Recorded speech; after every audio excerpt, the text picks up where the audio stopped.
نحمده ونصلي على رسول الكريم ما بعد اعوذ باللہ من الشیطان الرجیم بسم اللہ الرحمن الرحیم وَأَنَّا مِنَّا الصَّالِحُونَ وَمِنَّا دُونَ ذَلِكَ كُنَّا طَرَائِقَ قِدَدًا وَأَنَّا ظَنَنَّا أَن لَّن نُّعْجِزَ اللَّهَ فِي الْأَرْضِ وَلَن نُّعْجِزَهُ هَرَبًا وَأَنَّا لَمَّا سَمِعْنَا الْهُدَىٰ آمَنَّا بِهِ فَمَن يُؤْمِن بِرَبِّهِ فَلَا يَخَافُ بَخْسًا وَلَا رَهَقًا وَأَنَّا مِنَّا الْمُسْلِمُونَ وَمِنَّا الْقَاسِطُونَ فَمَنْ أَسْلَمَ فَأُولَٰئِكَ تَحَرَّوْا رَشَدًا وَأَمَّا الْقَاسِطُونَ فَكَانُوا لِجَهَنَّمَ حَطَبًا وَأَن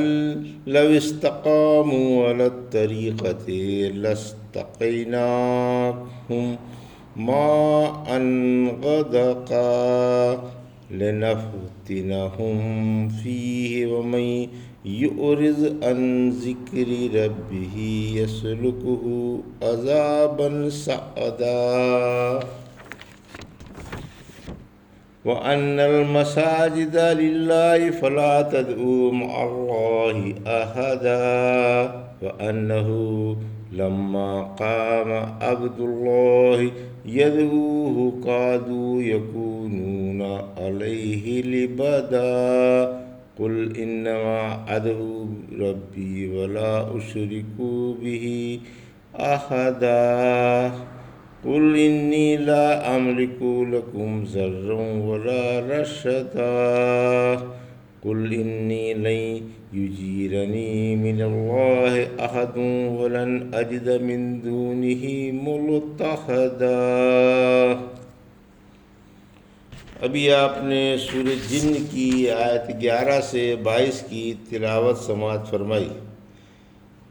پیش ہے ان آیتوں کا ترجمہ اور تفسیر ابن کثیر سے۔ وَأَنَّا مِنَّا الصَّالِحُونَ وَمِنَّا دُونَ ذَلِكَ كُنَّا طَرَائِقَ قِدَدًا۔ آیت 11 وَأَنَّا ظَنَنَّا أَن لَّن نُّعْجِزَ اللَّهَ فِي الْأَرْضِ وَلَن نُّعْجِزَهُ هَرَبًا۔ آیت 12 وَأَنَّا لَمَّا سَمِعْنَا الْهُدَىٰ آمَنَّا بِهِ فَمَن يُؤْمِن بِرَبِّهِ فَلَا يَخَافُ بَخْسًا وَلَا رَهَقًا۔ آیت 13 وَأَنَّا مِنَّا الْمُسْلِمُونَ وَمِنَّا الْقَاسِطُونَ فَمَنْ أَسْلَمَ فَأُولَٰئِكَ تَحَرَّوْا رَشَدًا۔ آیت 14 وَأَمَّا الْقَاسِطُونَ فَكَانُوا لِجَهَنَّمَ حَطَبًا۔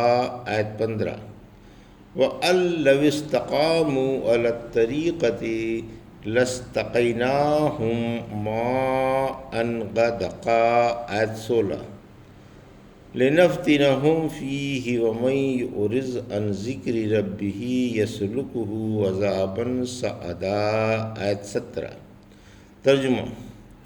اور یہ کہ ہم میں سے کچھ تو نیک ہیں اور کچھ اس کے برعکس ہیں، ہم مختلف راہوں پر ہیں، ہمیں یقین ہے کہ ہم زمین پر کبھی بھی اللہ کو ہرا نہیں سکتے اور نہ بھاگ کر اسے عاجز کر سکتے ہیں۔ جب ہم نے ہدایت کی باتیں سنی تو ان پر ایمان لے آئے، پھر جو شخص اپنے رب پر ایمان لے آئے گا اسے نہ کمی کا خوف ہوگا اور نہ زیادتی کا، اور ہم میں کچھ تو مسلمان ہیں اور کچھ ظالم ہیں۔ پھر جو مسلمان ہو گیا اس نے رشد و ہدایت کا قصد کیا، اور جو ظالم بن گئے وہ جہنم کا ایندھن ہے۔ اور اگر یہ لوگ راہ پر قائم ہو جاتے تو ہم انہیں فراغت کے ساتھ پانی سے سیراب کرتے تاکہ اس سے انہیں آزمائیں، اور جو شخص اپنے رب کے ذکر سے اعراض کرے گا اللہ اسے سخت عذاب میں ڈال دے گا۔ یہ تھا ترجمہ سورہ جن کی آیت 11 سے 17 کا تفسیر۔ آیت 11 نیک و بد ہر طرح کے جن ہیں، یعنی جنوں نے یہ بھی کہا کہ ہم میں سے کچھ تو اچھے ہیں اور کچھ برے ہیں، جو اچھوں کے برعکس ہیں۔ ہم متعدد اور مختلف راہوں پر ہیں اور ہماری جدا جدا راہیں ہیں، کوئی مومن ہے کوئی کافر۔ آیت 12، جن بھی اللہ کی ہمگیر قدرت کے قائل ہیں۔ ہمارا عقیدہ ہے کہ ہم اللہ کی قدرت کے اندر ہیں، اسے ہرا نہیں سکتے۔ اگر بھاگ کر کہیں جانا چاہیں تو اس کی قدرت کے دائرے ہی میں رہیں گے، کیونکہ یہ دائرہ غیر متناہی ہے۔ اللہ ہم پر قادر ہے اور ہمیں پکڑ لائے گا۔ آیت 13، یعنی ہم نصیحت سنتے ہی ایمان لے آئے۔ واقعی اسلام کمال شرف و سعادت کی دلیل ہے، اس پر جس قدر بھی ناز کیا جائے کم ہے۔ مومن کو کمی یا زیادتی کا ڈر نہیں۔ پھر فرمایا مومن کو ایمان لا کر کمی یا زیادتی کا ڈر نہیں ہوتا، یعنی نہ نیکیوں میں کمی کا ڈر رہتا ہے اور نہ یہ ڈر رہتا ہے کہ کسی اور کی برائیاں اس کے اوپر ڈال دی جائیں گی۔ آیت 14، یعنی ہم میں سے تو کچھ مسلمان ہیں اور کچھ ظالم ہیں، پس جو اسلام لائے انہوں نے اسلام لا کر اپنی نجات کا ذریعہ ڈھونڈ لیا۔ آیت 15-16، ظالم جہنم کا ایندھن ہے، یعنی ظالموں سے جہنم سلگائی جائے گی۔ اگر یہ سیدھی راہ اسلام پر جمے رہتے اور اللہ کی فرما برداری کو تمام باتوں پر مقدم سمجھتے اور اسی پر قائم رہتے تو ہم ان کی روزیوں میں فراخی عطا فرماتے۔ سورہ مائدہ کی آیت 66 میں فرمایا اگر وہ تورات و انجیل اور اترے ہوئے آسمانی احکام پر عمل کرتے تو اوپر نیچے سے کھاتے، وقت پر بارش ہوتی، خوب پیداوار ہوتی اور روزی کی ریل پیل ہوتی۔ سورہ اعراف کی آیت 96 میں فرمایا اگر بستی والے ایمان لے آتے اور تقوی اختیار کر لیتے تو ہم ان پر آسمان و زمین کی برکتوں کے دروازے کھول دیتے۔ پھر فرمایا کہ فراخی اور تونگری محض ایک آزمائش ہے کہ کون عیش و فراخی میں ہدایت پر جمع رہتا ہے اور کون اس راہ کو ٹھکرا کر شیطانی راہ اختیار کرتا ہے۔ آیت 17، ذکر سے غفلت پر وعید، جو اپنے رب کے ذکر سے اعراض کرے گا حق تعالیٰ اسے سخت دردناک اور تکلیف دہ عذاب میں مبتلا فرما دے گا۔ وَأَنَّ الْمَسَاجِدَ لِلَّهِ فَلَا تَدْعُوا مَعَ اللَّهِ أَحَدًا، آیت 18، وَأَنَّهُ لَمَّا قَامَ عَبْدُ اللَّهِ يَدْعُوهُ كَادُوا يَكُونُونَ عَلَيْهِ لِبَدًا، آیت 19، قُلْ إِنَّمَا أَدْعُو رَبِّي وَلَا أُشْرِكُ بِهِ أَحَدًا، آیت 20، قُلْ إِنِّي لَا أَمْلِكُ لَكُمْ ضَرًّا وَلَا رَشَدًا، آیت 21، قُلْ إِنِّي لَن يُجِيرَنِي مِنَ اللَّهِ أَحَدٌ وَلَنْ أَجِدَ مِن دُونِهِ مُلْتَحَدًا، آیت 22۔ ترجمہ، اور مسجدیں اللہ ہی کی ہیں لہٰذا اللہ کے ساتھ کسی غیر کو نہ پکارو، اور یہ کہ جب کوئی اللہ کا بندہ اللہ کی عبادت کے لیے کھڑا ہوتا ہے تو بھیڑ کی بھیڑ اس پر ٹوٹ پڑتی ہے۔ آپ فرما دیں کہ میں اپنے رب ہی کی عبادت کرتا ہوں اور اس کے ساتھ کسی کو شریک نہیں کرتا۔ آپ فرما دیں کہ میں تمہارے نفع یا نقصان کا اختیار نہیں رکھتا۔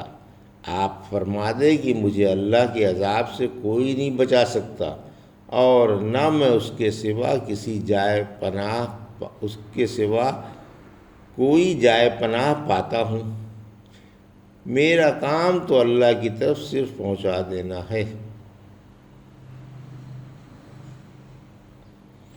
یہ تھا ترجمہ سورہ آیت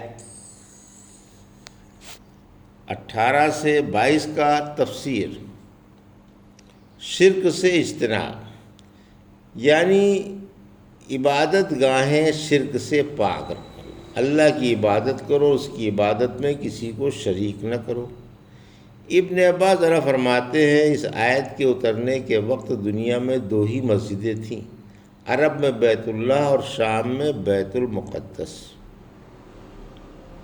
آیت 19-20، قرآن سنتے ہی کافر چراغ پا ہو جاتے ہیں، یعنی جب اللہ کے رسول صلی اللہ علیہ وسلم لوگوں میں توحید کا اعلان فرماتے ہیں تو کافر آپ پر دانت پیستے ہیں اور آپ سے الجھ پڑتے ہیں، اور سب مل کر آپ کے مقدس دین کو مٹانے کی متفقہ کوشش کرتے ہیں تاکہ اسلام کا چراغ بجھا دیں، مگر اللہ ان کے بد ارادوں کے خلاف ارادہ کر چکا ہے۔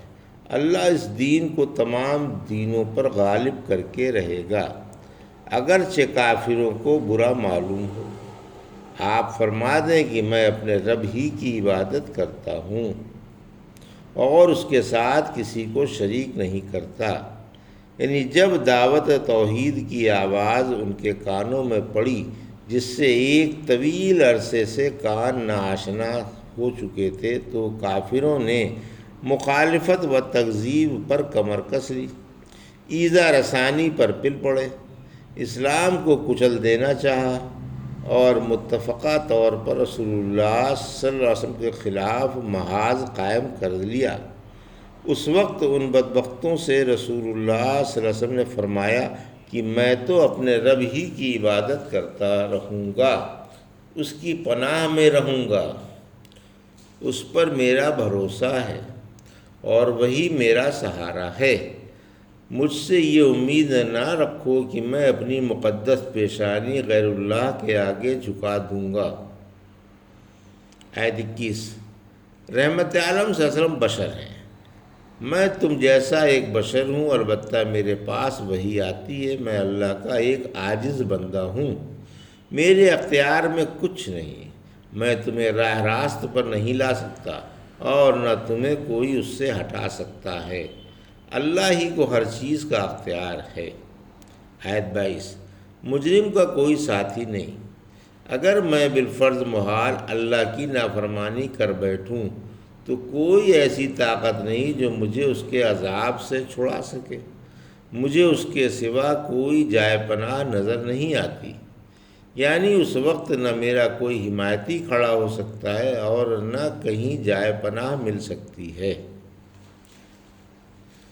یہ تھا سورہ جن کی آیت 11 سے 22 کا ترجمہ اور تفسیر جو ابھی آپ نے سماعت فرمائی۔ بارک اللہ لی و لکم فی القرآن الحکیم ونفعنا ایاکم بالآیات الذکر الحکیم۔